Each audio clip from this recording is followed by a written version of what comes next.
What's up, guys? This is Sohinki for Clever Games, and your eyes do not deceive you. This is Street Fighter Cross Tekken. Now, I have to get this out of the way right off the bat because we're required to. This is a preview build of the game, which means that this is not a final roster, and it is also not the final mechanics for the game. They might tweak things and change things around as far as the game goes, but this is a preview build, so I'm going to be doing some first impressions. And as you can see right off the bat here, the roster is pretty big. I think there's 34 characters in this build, and this isn't even the most recent one. Also, right off the bat, in case this gets posted on some website like Shoryuken or something, I am not really a fighting game player. I know basic combos when I play fighting games, but other than that, I am not very good. So please try not to troll the gameplay too hard. I am playing currently as Yoshimitsu and Ken. But the game plays a lot like Street Fighter 4 with a few kind of weird changes, which I actually like. So, you know, as you can see, obviously the combos are, well, you actually can't see that, but when Ken comes out, you'll see the combos are pretty much exactly the same. If you're playing with the Street Fighter characters, then you'll know all of your combos right off the bat if you are a Street Fighter player, because they are the exact same. But you see there that they added in that little switch-up thing.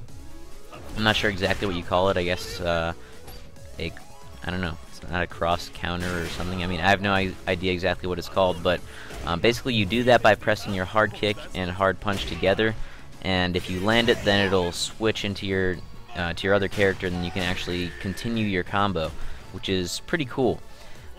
So let me tell you why I like the fact that, first of all, it's sort of a tag game, even though it's not a tag game in the normal sense, because most tag games, if one of your guys dies, then you have a chance to play out the life of your remaining character, but that is not the case. If one of your characters gets knocked out in this game, then you lose that round, no matter what your health is on your other character. So the reason that I like the fact that it's a tag game and there's 2 players on each team is because my biggest pet peeve in fighting games is the whole tiered system. Like, you know, this character's top tier and this character's bottom tier, whatever. This is kind of a mid-tier character, because I think that when you add in this whole sort of partner system, it really opens it up to including maybe a character that is in what you would call a lower tier into your combo, just because you know, your character and that character that is on a lower tier just happen to combo really well together. So, and I'm sure there's going to be like top tier combinations and stuff as well, but I think it keeps things interesting and sort of mixes it up. The other thing that is included that you'll see in this build, which will be in the final game, I'm pretty sure, is the gem system. That is sort of like the whole new thing here.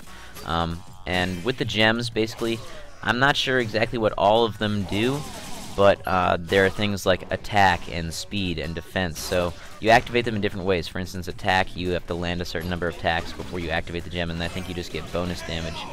Speed and defense, also pretty obvious. I think it's probably if you know, defense would activate, for instance, if you blocked a certain number of attacks, like those kinds of things.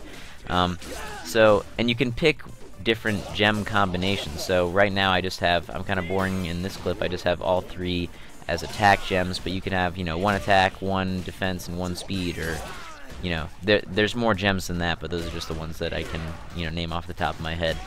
But the reason I like that is because, you know, maybe, for instance, this is just an example, this isn't actually how it is, I'm not sure, but for example, say Yoshimitsu was a really low tier character, but I know that I could activate that attack gem really easily if I land that tornado.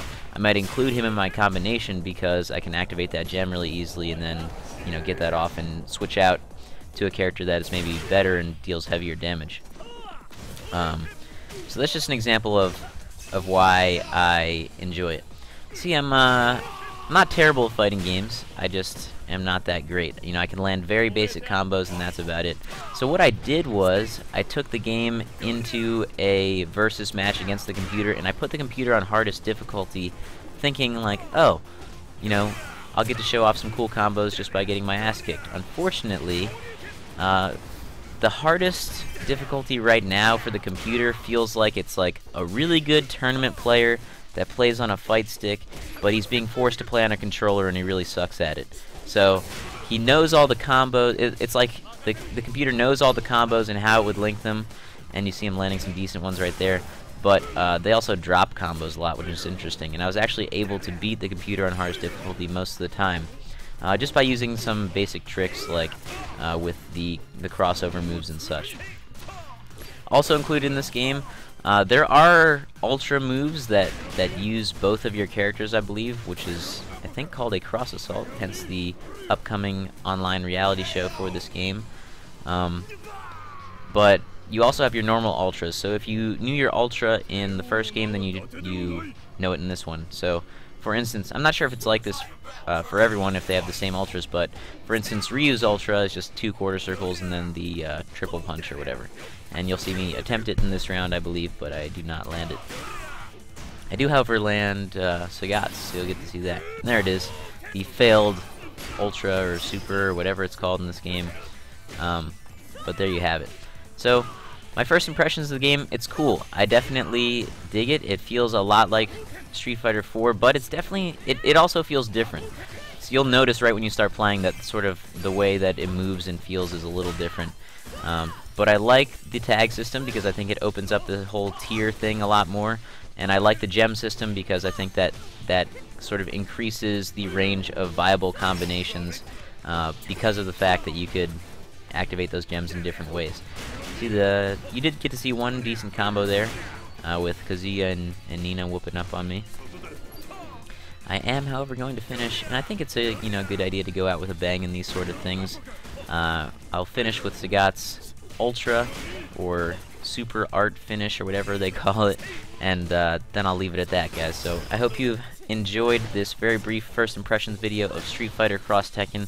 Let me know if you want to see some more, and we'll definitely do that as well. So hope you enjoy, and be sure to subscribe to Clever Games for some more Street Fighter Cross Tekken.